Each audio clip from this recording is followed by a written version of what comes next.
or in African medicine then, there is extensive indigenous knowledge and use and research approaches.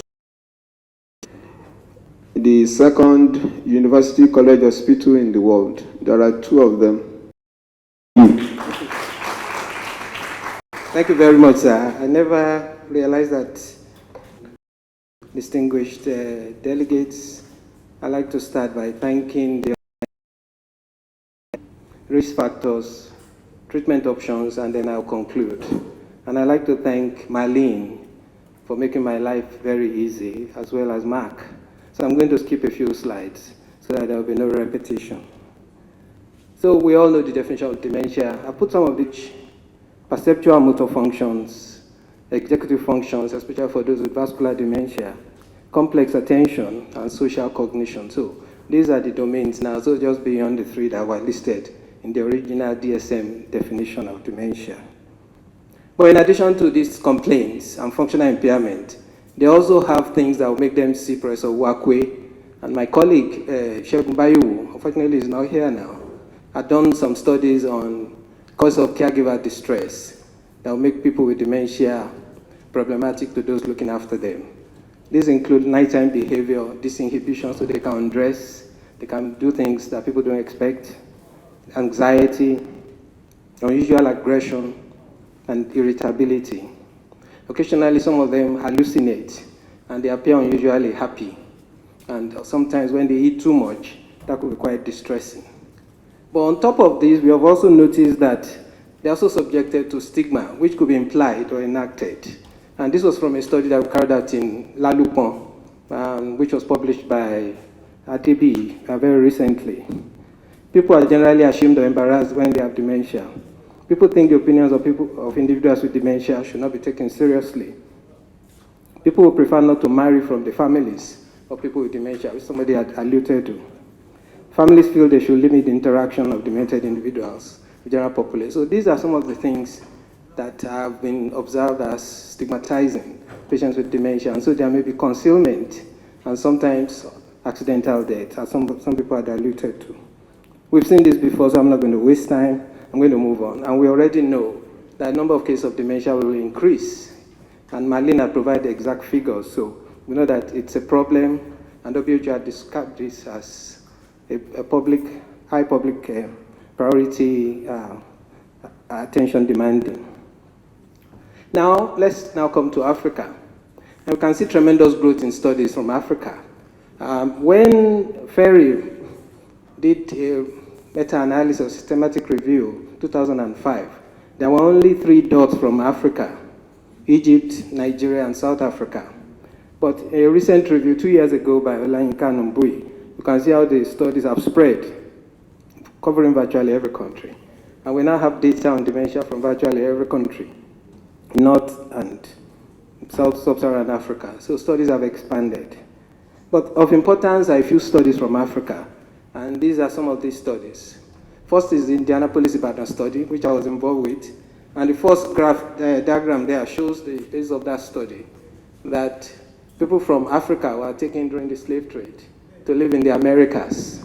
And so we have people of the same genetic stock who live in different environments. So you can then explore gene-environment interactions, just based on the Ibadan study.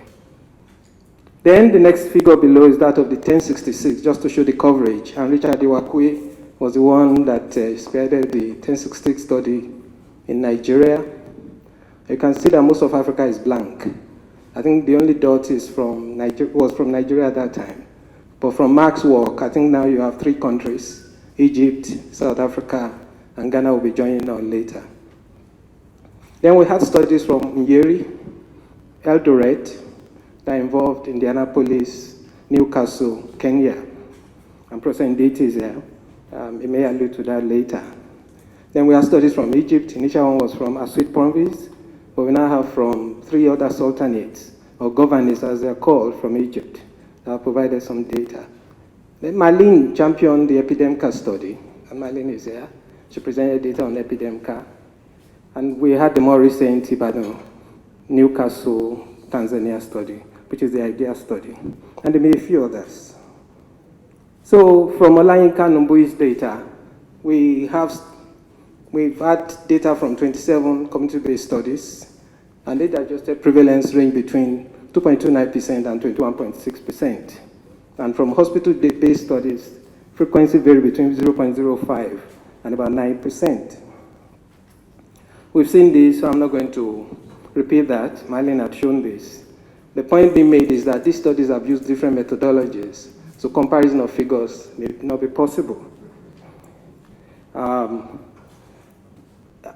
We alluded to the idea questionnaire which we just introduced, which we hope will replace the mini-mental state examination.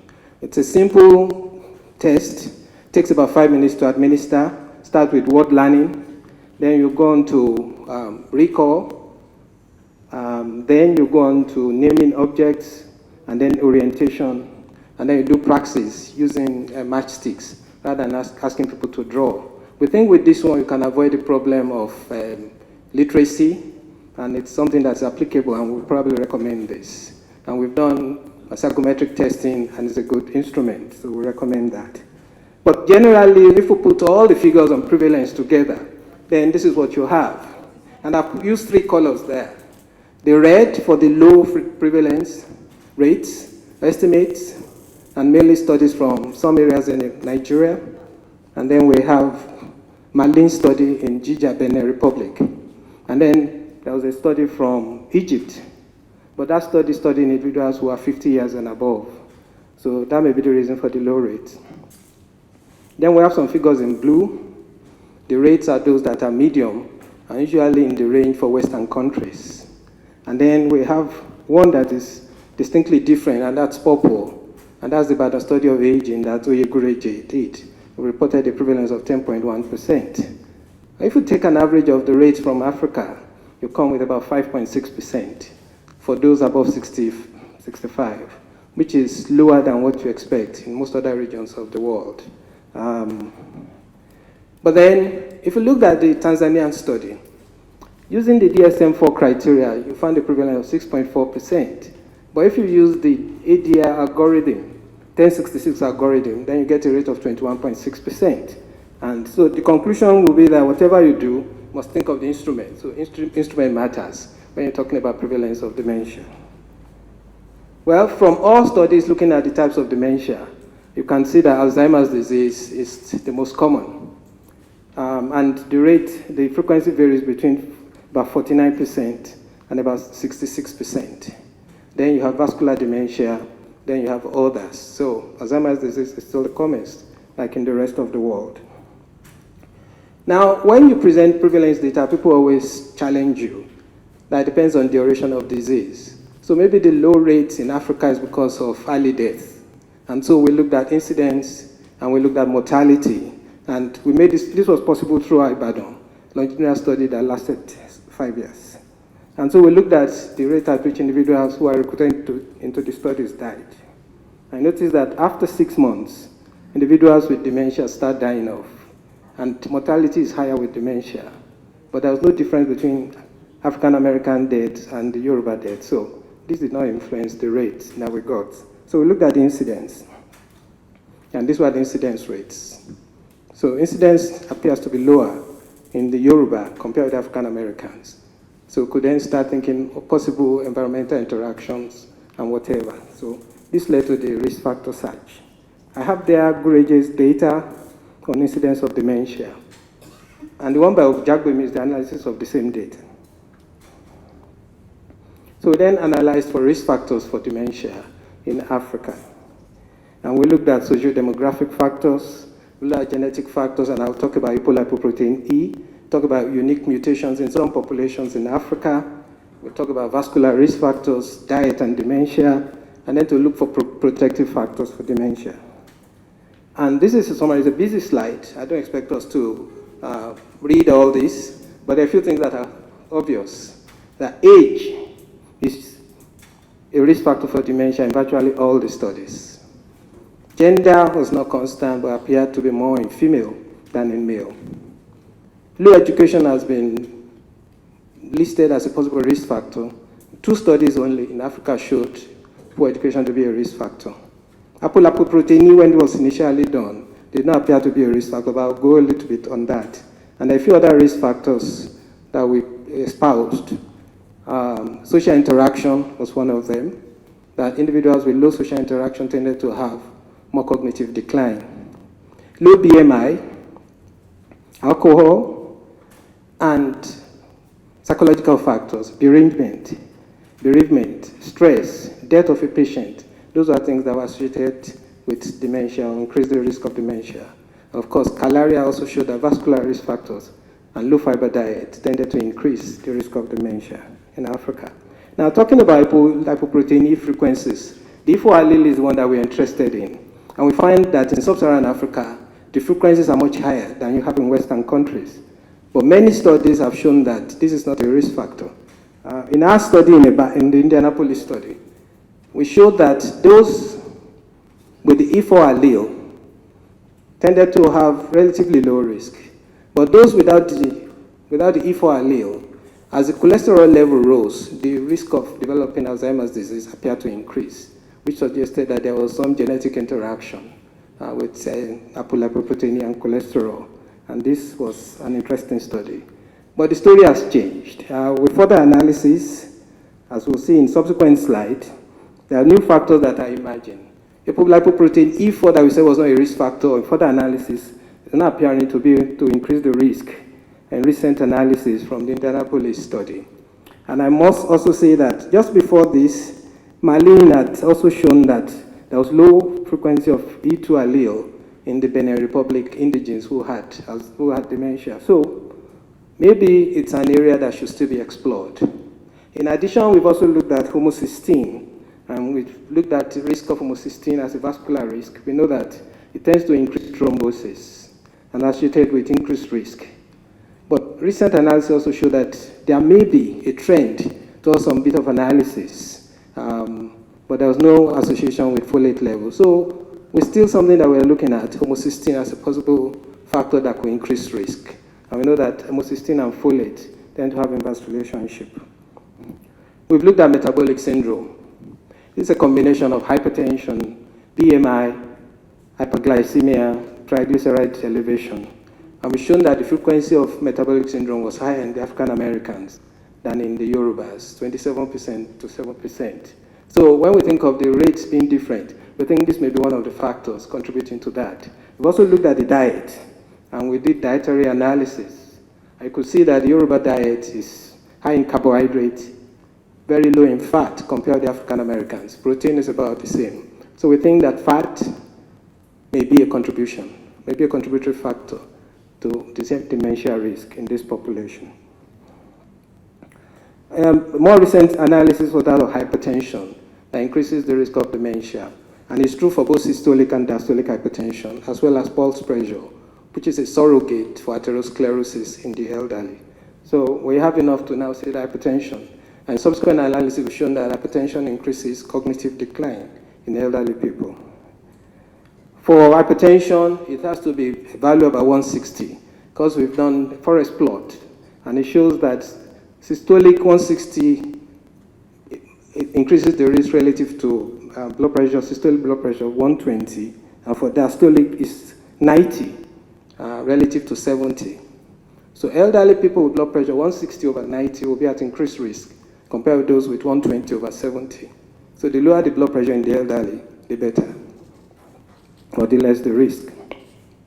We agree that published on risk factors for incident dementia, and it's mainly age, again gender, women being more at risk, 2 times increased risk, rural residents, poor economic status. And that's the one that is a bit worrisome, because as we get poorer and poorer in Nigeria, because of the economic situation, it means we may have more dementia, but we pray this doesn't happen. And of course, poor social engagement is also associated with increased risk of dementia. So we've drawn this flow diagram like an algorithm, looking at various interactions to explain phenotypic appearance of dementia. And we think that you may have genes on one side, then environmental factors on the other, then genes interacting with genes, and then environment interacting with gene. So we have apolipoprotein E4 as a genetic risk, There may be other genes, as some studies have shown. I will show that in a minute.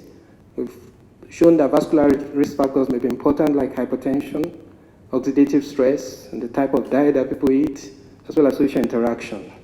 And then there may be genes that may interact with apoprotein E4 allele.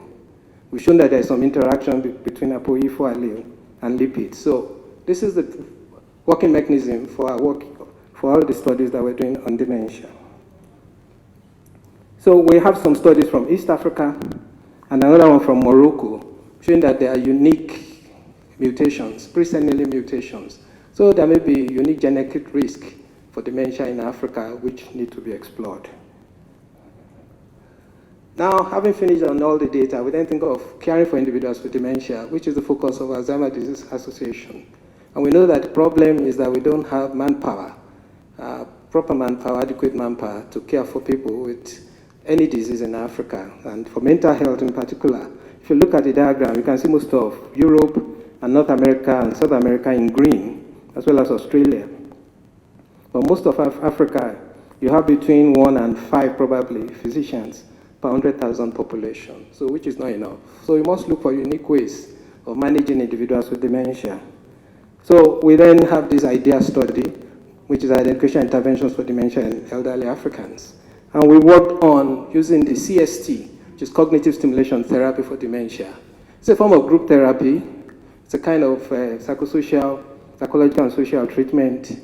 And with this, we believe that with 14 sessions carried out twice weekly, can bring about changes in cognitive performance of elderly individuals.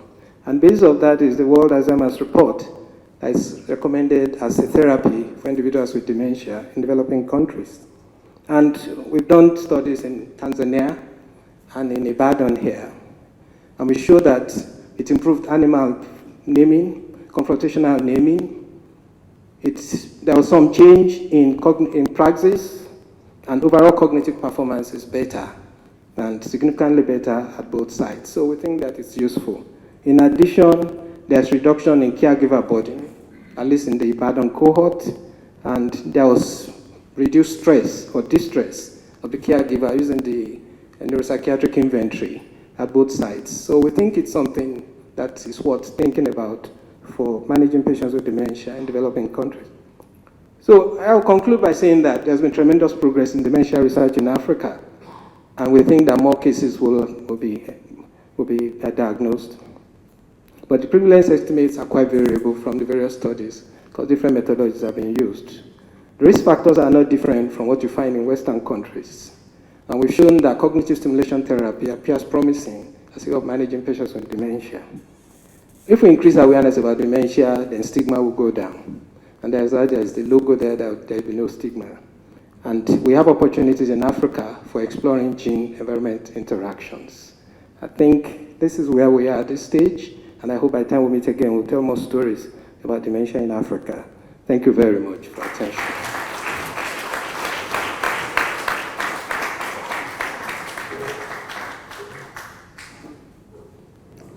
Prof?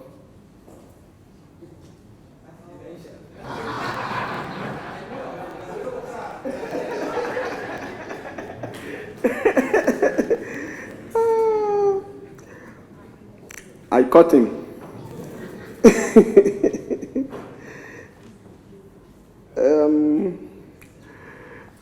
It's quite interesting that Professor Paco mentioned something, and right in our presence here, it happened to another professor.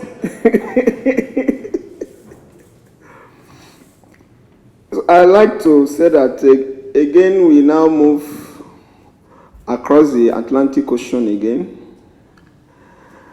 and call our people from Mexico. I'm talking of Dr. Zoila Gloria Trujillo, who is a surgeon and obstetrician, to come and present a paper.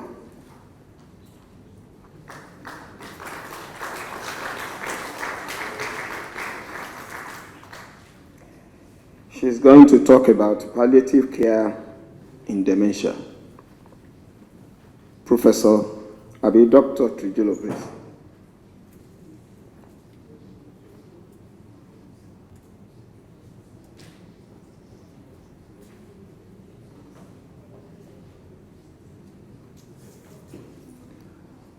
Did I take you unawares?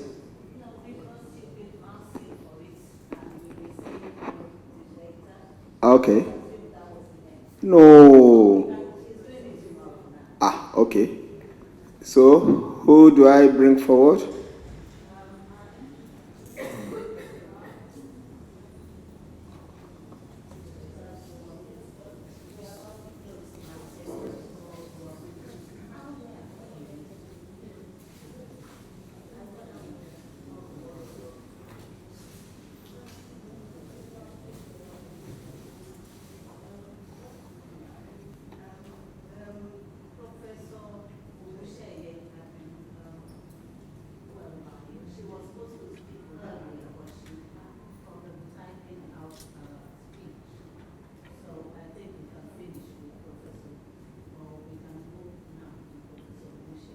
Okay.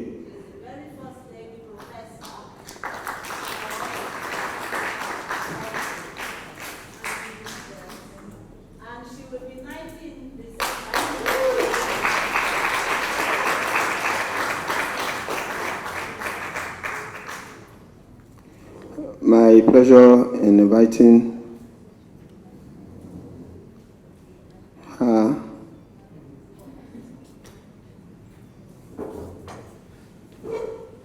The eminent non-Nigerian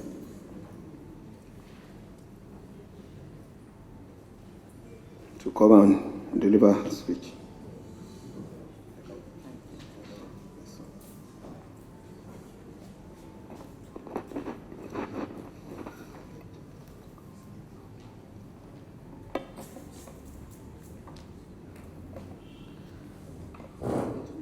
Thank you.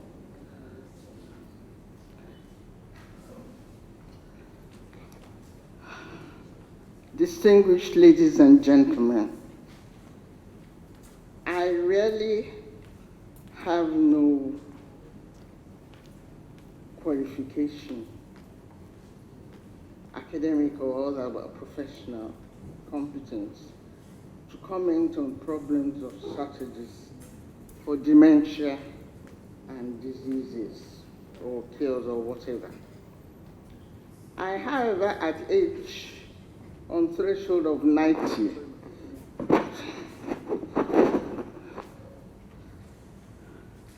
have considerable experience on the aging process. I have been tremendously lucky to have an easy passage on the latter because of family background, education and lifestyle, and spiritual development.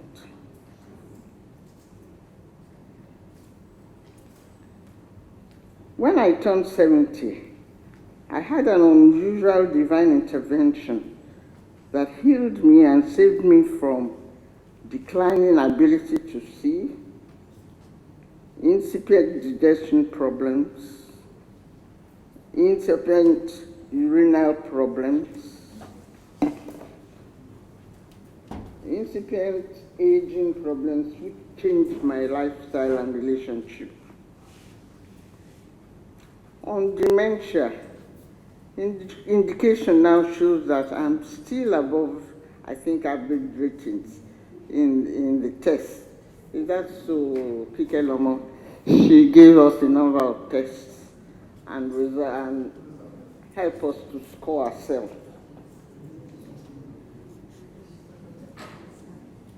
Only perhaps as arthritis and swollen feet now and again are the problems that I have. Or something recently they called cervical spondylosis or something like that. Seemed to prevent me from typing on my laptop and presenting a typed paper in advance. I, however, have had the unusual experience of having 3 members of my close family, younger than myself, with aging mental problems that have turned me into a caregiver and a reluctant student of the manifestation of signs of Alzheimer, dementia, or there's a third one, schizophrenia, is that it? Although that is, I don't know whether that's a different kettle of fish or something. And the effects of various stages of development and the effect on the family. Nobody seems to talk about the family, how it affects the family. We only talk about their reactions and how hostile they become, apprehensive they become, secretive they become, and sometimes aggressively hostile to the victims. I have therefore thought I will start with a family history. You will understand why I chose this style. I'm the eldest child of educated parents. I've been very lucky. My father is an old St. Andrews College graduate, CMS teacher, civil servants, pioneer builders of Nigeria. They took us all over Nigeria, including the Cameroons when it was part of Nigeria, traveling and working in various parts of the country. He retired and studied law, not by himself, of course, reading all the laws of Nigeria. And my father used to, and more or less supporting people, helping people write protests, and protecting them when there were very few lawyers around. My mother used to call him fondly the wigless lawyer. We were very proud of him. He was brilliant. And those who were his contemporaries at St. Andrews College say, he kept first all the time they were there, and kept his, he was really brilliant. He retired, and I started studying medicine, and did an exam that made them admit him into the judicial system, ending up as a court judge when there was no law school or universities. Now, he died at age 73 with mild diabetes. In fact, the people at the hospital, my colleague said, your father came into this hospital and did not even give us a chance to do anything, and then passed on. My mother was also educated at Girls Seminary, Lagos, a mission school for girls intending to become wives to priests, being trained for the mission. She lived until age 94 with no sign of aging ailments until she suddenly collapsed and went into a coma. All 7 of us, their children, had university education abroad. Not that my parents were rich, but they groomed us so that we all enjoyed learning and want to learn and want to achieve and want to please them. I read geography in Cambridge University, and later on library science in Simmons College, Boston, when I decided to change places from being a cartographer or physiographer to being someone who is organizing the intellectual resources of man for use of academia. And it was, so I had a very good time. And I am still 90 now, and as I say, I hopefully will make my 90th birthday. Preach be for me. Now, number 2,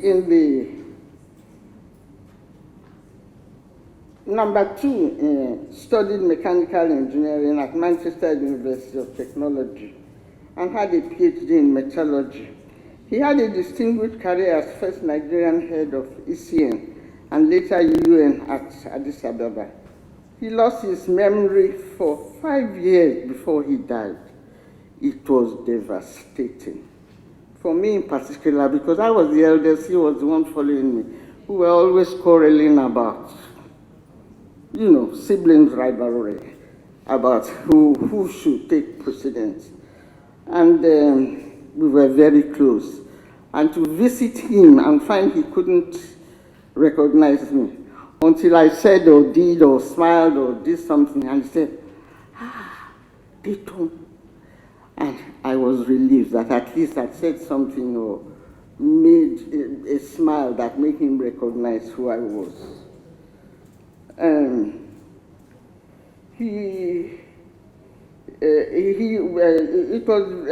It was sad when he died, but the doctor said it was not Alzheimer.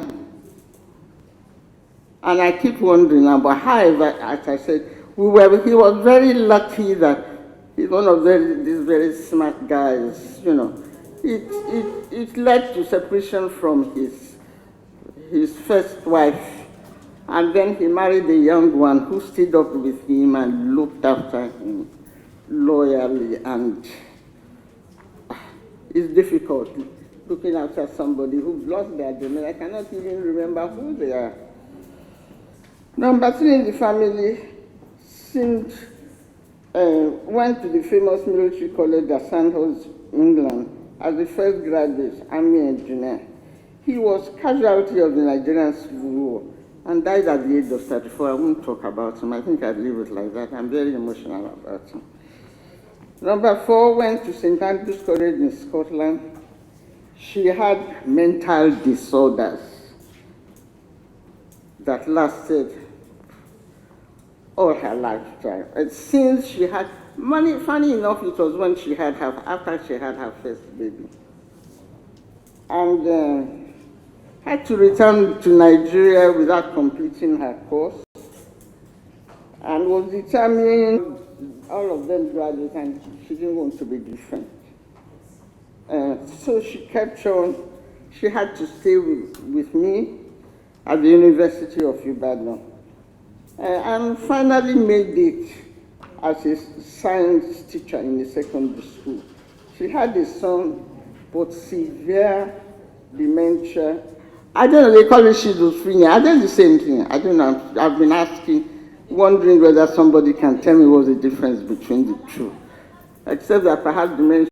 However, she is the one that I will talk about mainly in this paper, to show the effects that mental disorders has on families.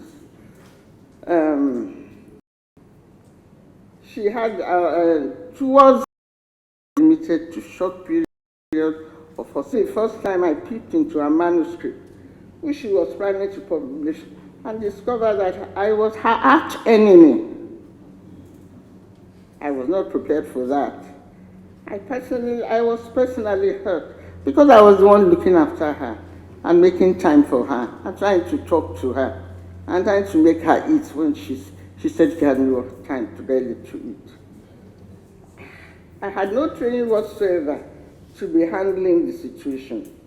I will never forget the considerable help that I received from the Department of Psychiatry and the University College Hospital team, starting from Professor Lambo of blessed memory. And I'd like you to clap for them. They were fantastic. He introduced us to Arrow Hospital in Abeokuta.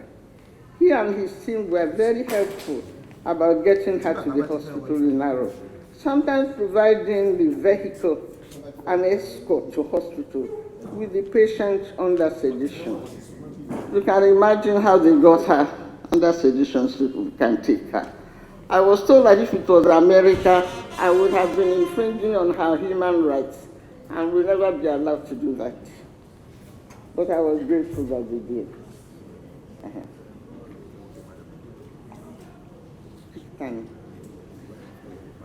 Okay, all right.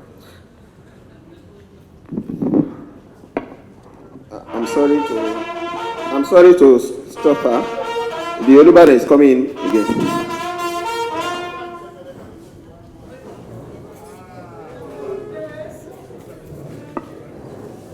Can you please stand up, please? I request that you please stand up to welcome him back.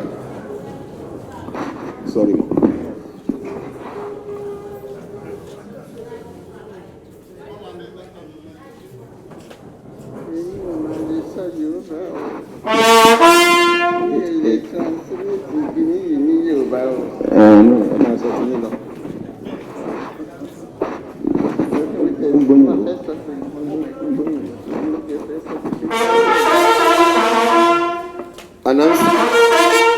Announcing again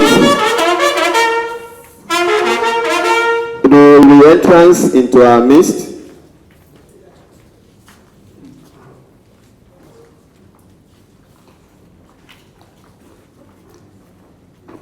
of His Imperial Majesty Ọba Saliu Ọlásùpọ̀ Adétúnjí Adé is Olórí Kudirat Adétúnjí, and sorry, that's his left. On his left is Alhaja Kudirat Adétúnjí, and on his right is Alhaja Rashidat Adétúnjí. I didn't mention their name. Kábíyèsí ẹ káàbọ̀ lẹ́ẹ̀kan sí. You can continue, ma. Kábíyèsí, mo rò pé ìgbà tí mo wá bẹ̀yìn wípé kẹ́ bá wa sọ díẹ̀ dá sí ọ̀rọ̀ àwọn tán wà on strike nìbàdàn. Ẹ̀jẹ̀ ìgbà wa tọwọ́ tẹsẹ̀ ńgbà náà, mo kí yín kábíyèsí. Ẹ jọ̀ọ́ ẹ dáríjì mi tí n bá sọ nǹkan tí mò ń sọ lọ ní òyìnbó. A ti ń sọ̀rọ̀ nípa àwọn tó ní dementia, but mo máa ń sọ wípé à ń sọ̀rọ̀ nípa oògùn wọn, nípa bá tó máa ṣe manage wọn, ṣùgbọ́n àárín kò sẹ́ni tó ń sọ kí ni family wọn ti ṣe ń cope.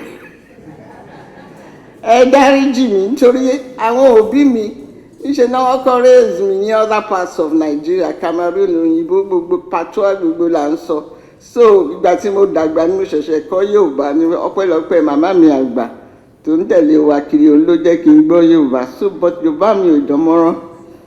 So ẹ dáríjì mi tí n bá sọ òyìnbó. Sorry, ma. I've been accused that I left you to speak Yoruba without translating it to others who may not understand. What she has said encapsulated what she has been saying before. So to give a summary to the Olubadan so that he can follow us as she continues. I hope you got it.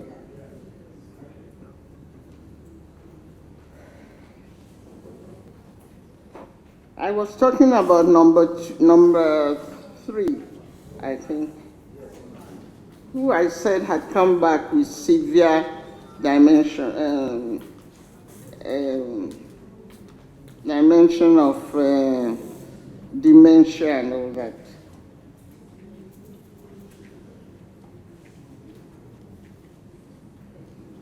I've lost my place now. I think I was talking about how they helped me.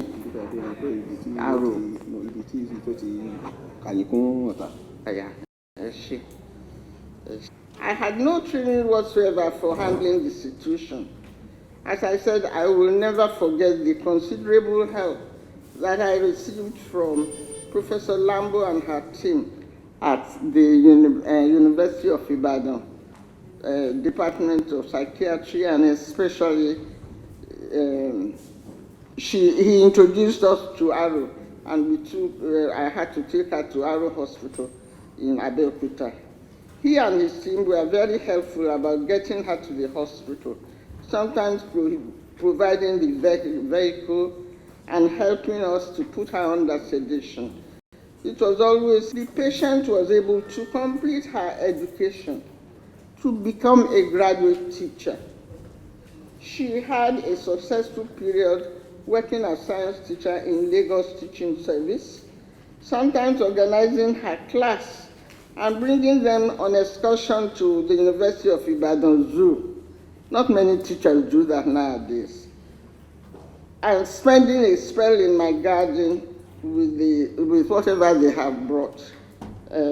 She had excellent relationship with her students. When she retired, the students rallied round to give her a befitting send-off and a birthday party which followed after. She had a meaningful life when her husband returned to Nigeria and they lived together with their son for many years.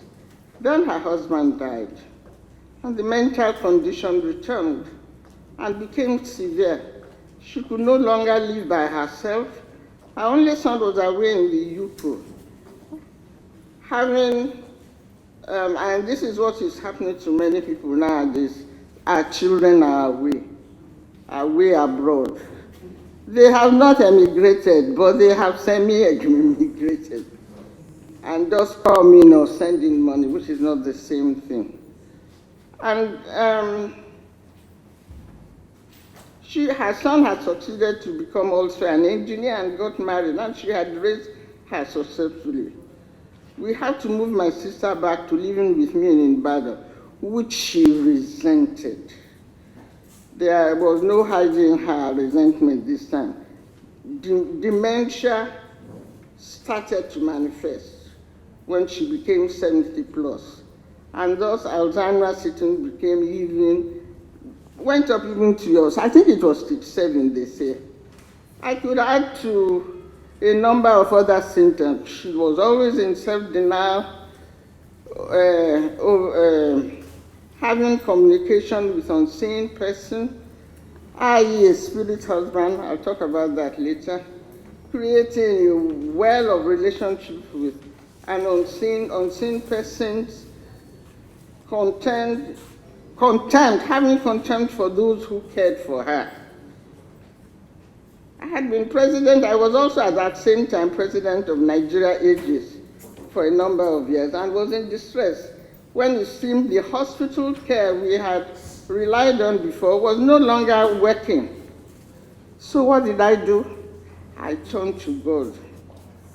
I turned to my pastor in the church, and she recommended me to God will do it with ministry. I met Pastor Oyo, who advised me to take a 2-year course in a school of deliverance and healing. I became a student again and had to compete with other people who were younger than I, who were smart, who had smarter brains and all that. And you can see my predicament. But I went through it because I wanted to defeat that spirit husband that is upsetting us. I learned at this school about principalities and powers. I was a Christian. I was baptized, I was confirmed, I was listening. But I didn't take the issue of principalities and powers seriously. I learned about the conflict between the forces of good and evil, the real meaning of salvation of Jesus Christ on Calvary. I learned about demonology and witchcraft, and traditional religion in conflict with our Christian beliefs. I wanted so much to know what is this about the spirit world. I never really gave it much thought. You won't believe it. I won prizes at the end of the exam and had the privilege of being inducted as a pastor and counselor. I had a 2-year stint practicing as a counselor in the deliverance and healing team. Then I saw the ramification of these problems in the society.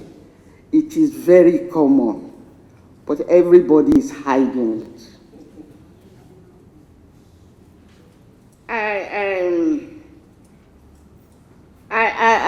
One of the things I learned was that every one of us had a spiritual family history. And when we have this problem, of disease of any sort, we better go back into our family history. Is there any places where we have been worshiping some gods and we have then abandoned them, the family altars, and the gods are now angry and hitting at us? And they usually hit at people who, I don't know, who don't want to conform to what they want and make them have dementia and disease and all that. I remembered as a child, this number 4 member of the family, which I was talking about, used to drive my mother nuts, getting her to drive out spirits which nobody saw but herself. And when she came back from UK, my father saw her and burst into tears with cries of "not again, not again." And I asked my mother, why those exclamations? Then I heard for the first time in the family history of a Prince Royal of the family who had had a curse put on the family that all female children in the family will suffer mental disorders because he had done someone left. I said, how fair? The man has done something, it's the women who will suffer. And the number 5 in the family disagreed with me, I haven't talked about, who is an Oxford trained medical doctor, said balderdash, that it was a gene which existed in the family. The men are the carriers and the women are the victims. Then I studied my great-grandmother. I had 7 children. She had 2 for the Banjo family and 5 for the Adebayo family somewhere else. There were 7 boys and 1 girl who died young and left no issues. But all the 6 boys had one female member in the family with mental disorders. We had 2. I kept saying, why did I escape it? It was kept a family secret. I did not tell Pastor Oyo this, but one of the first suggestions he made was that you need a family session of deliverance for separation from a heritage curse, because we had a traditional altar in the family which we had abandoned and become Christian. I have a record of my counseling and hope to analyze sometime and publish my finding as a pastor and counselor, and God will do it. That newly acquired knowledge and impartation empowered me to deal with that spirit husband that was disturbing my home. The fact I came to the realization that it was reality with my sister made us friends again. I said to pray for him, to pray out this spirit husband that will not let go. But my sister will not let go, and that is the thing. You pray for people with disabilities or something.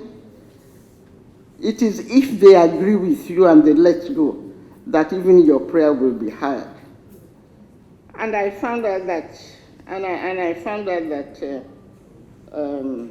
she would not let go, and the dementia became Alzheimer to the 7th stage, and we could no longer cope. Then Chief Kika Lomo came to the rescue with her wonderful Monier establishment, which we visited with her son and herself. She befriended her, talked to her. When AGES, the Society of the Aged, who meets in my house, she would come and talk to her, and somehow she seemed to have a skill which I didn't have of talking to her, of reaching her, of getting her to be compliant with whatever she wants.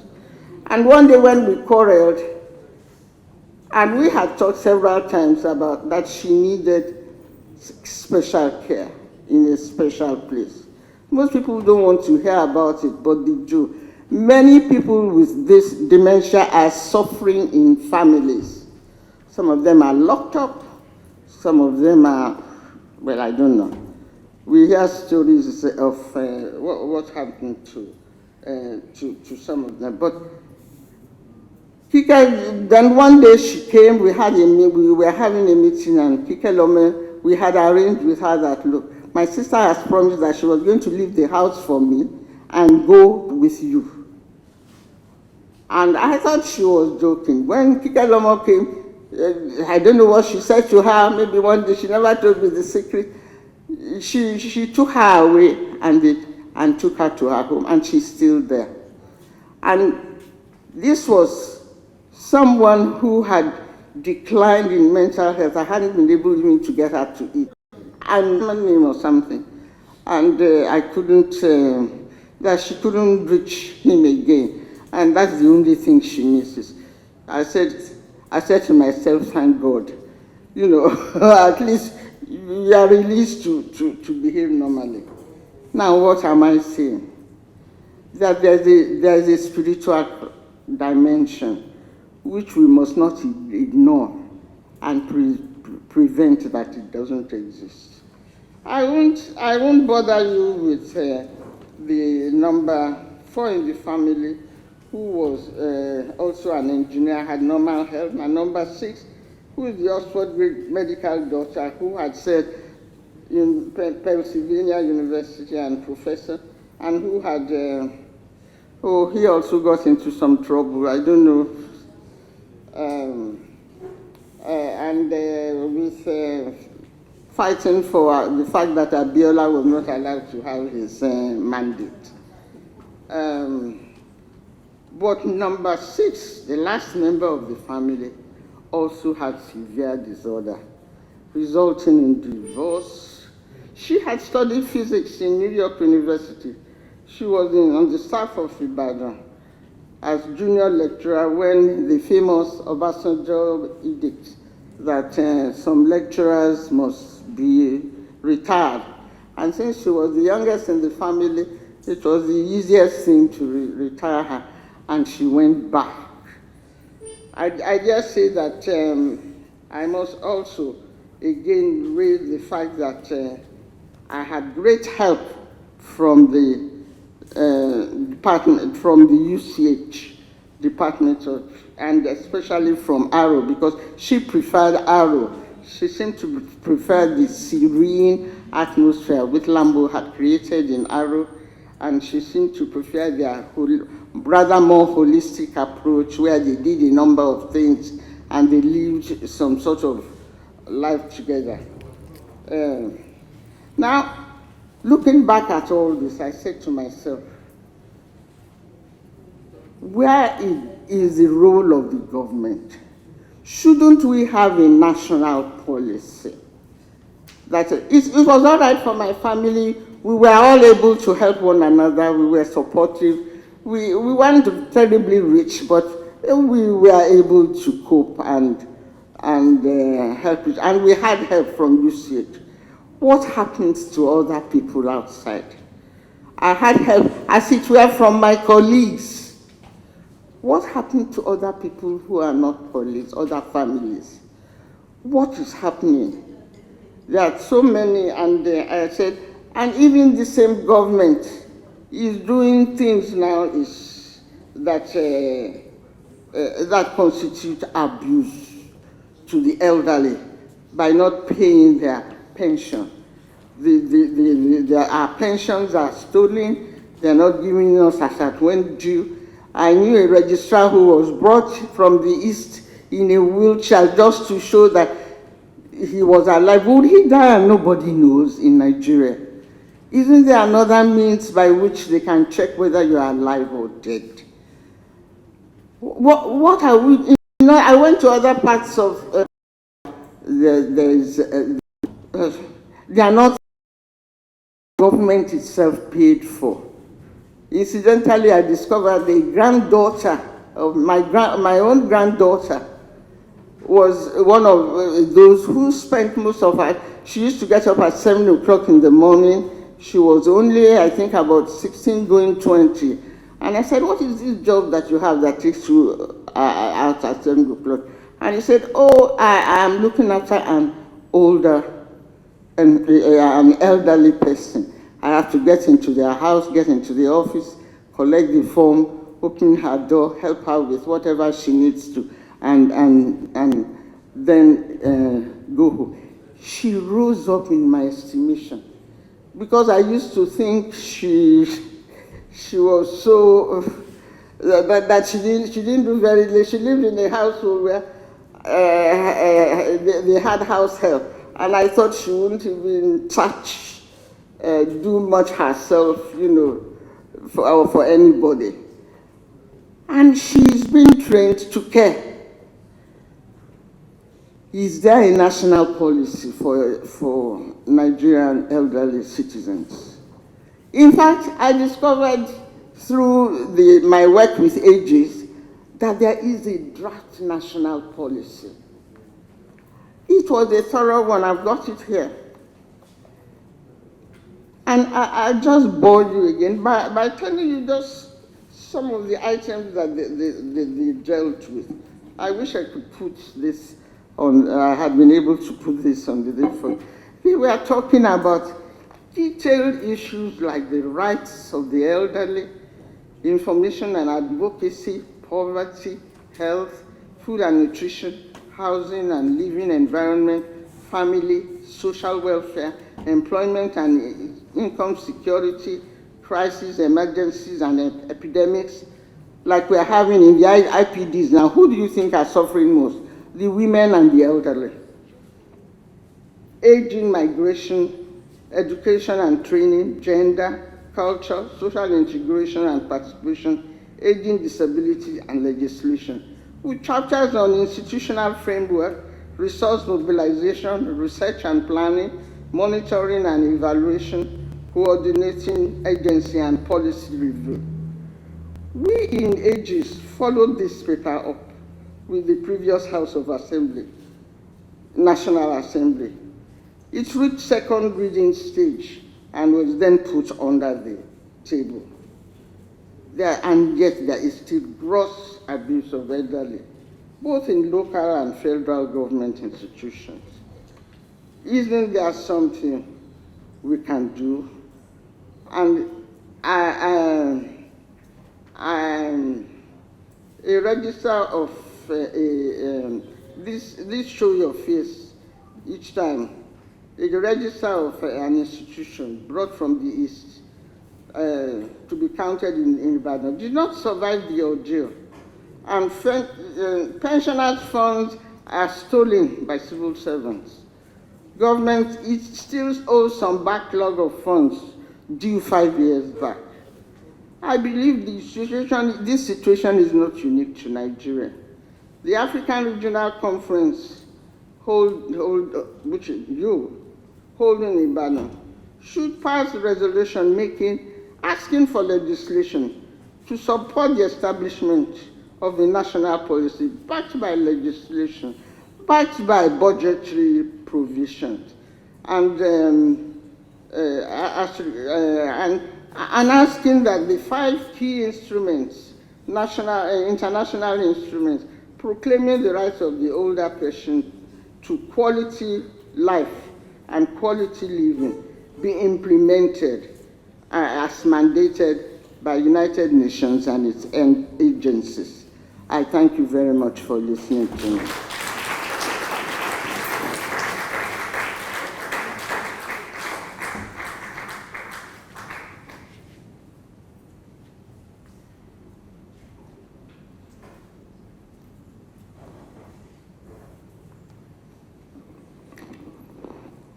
Please give her another round of applause, please.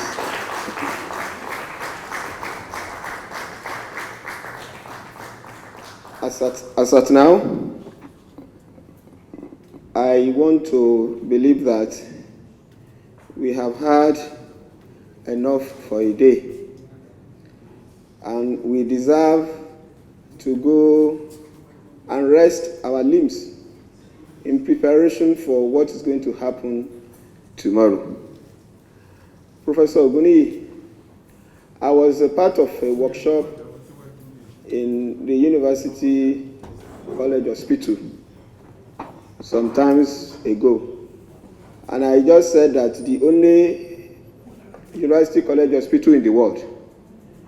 And somebody interjected me, who happens to be a very high member of the administration, and relayed the history I told you about Ibadan being the second home of a university college hospital. So I was only transferring the knowledge I gained at that workshop. The Olubadan of Ibadan land, Oba Saliu Olashupo Adetunji Aje Ogungunniso Kini 1.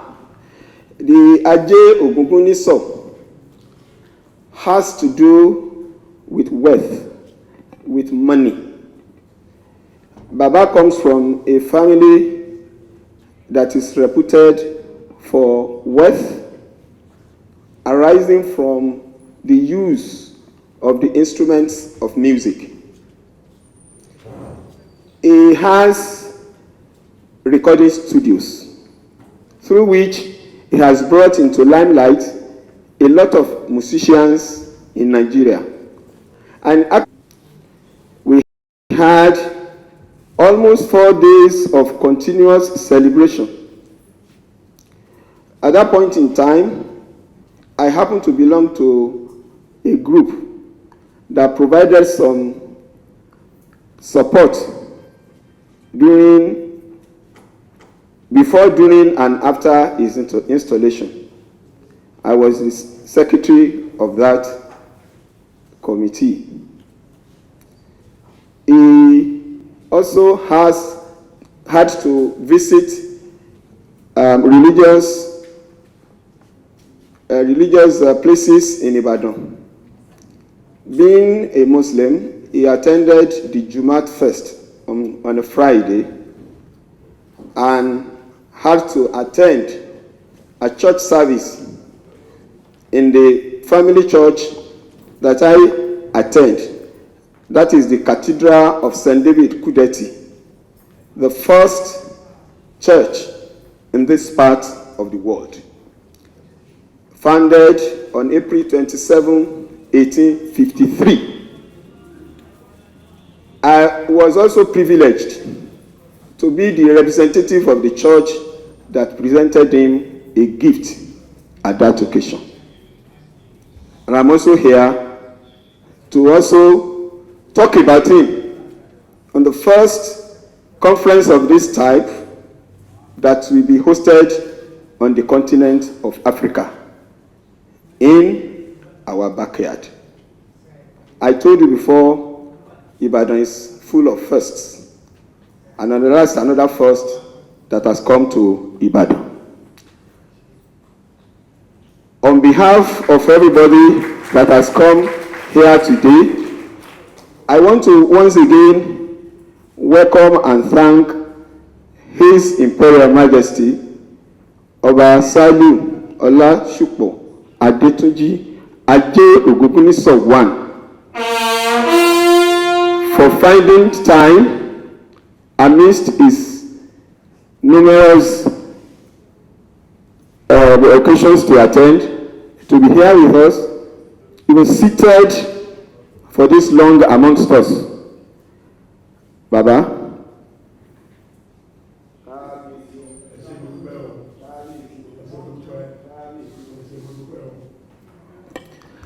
That is the way we greet our monarchs in Ibadan and in Yoruba land.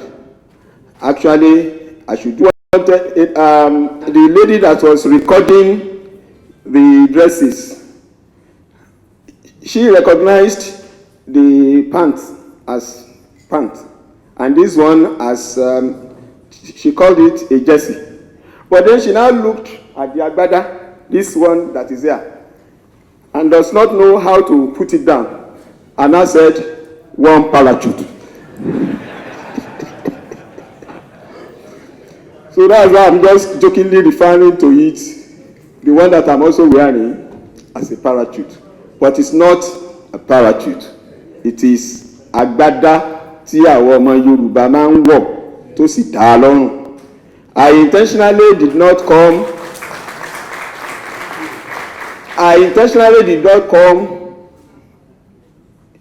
in suit, just like Professor Ogunniyi did, because I wanted to project the culture of my land. And I'm very glad I've been able to do that, because I've gotten some references of, you look good in this, from some people. Like I said, we have had a very busy day, and I know we have all enjoyed ourselves so far. We need to go and rest our limbs so that we can come here early enough tomorrow again to start off, hopefully by 8:30 and not by 9:30 as we started today. We started with a prayer. I want to ask Alhaji Adeola Oloko, a member of the Olubadan of Ibadan land entourage, to come and give us a closing prayer. No, come here.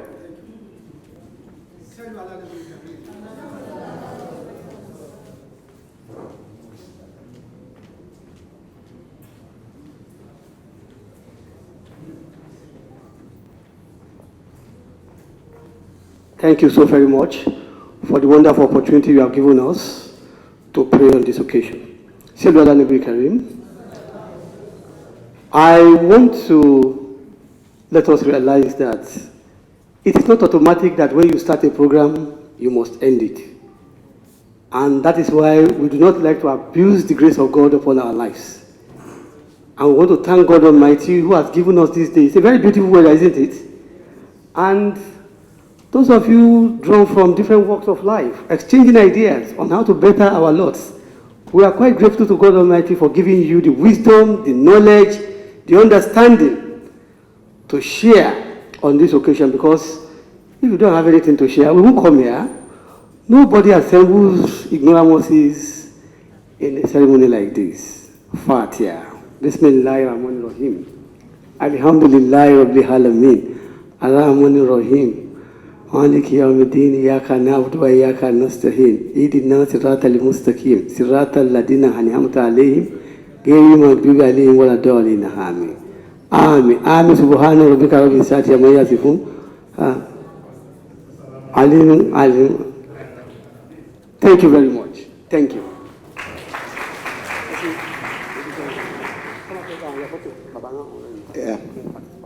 Yeah.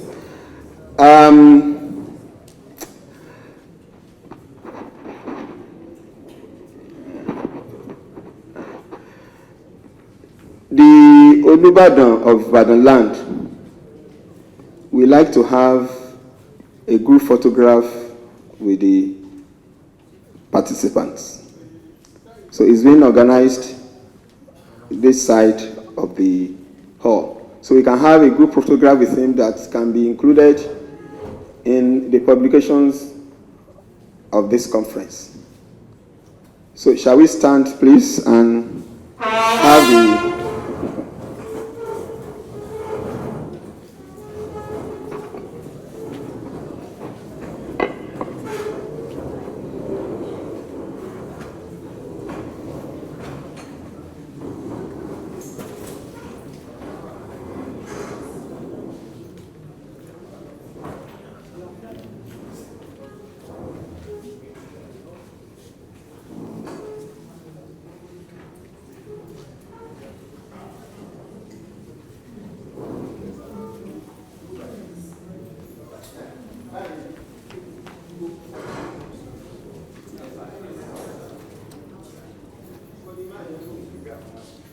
People don't know, prepare for what? It's time.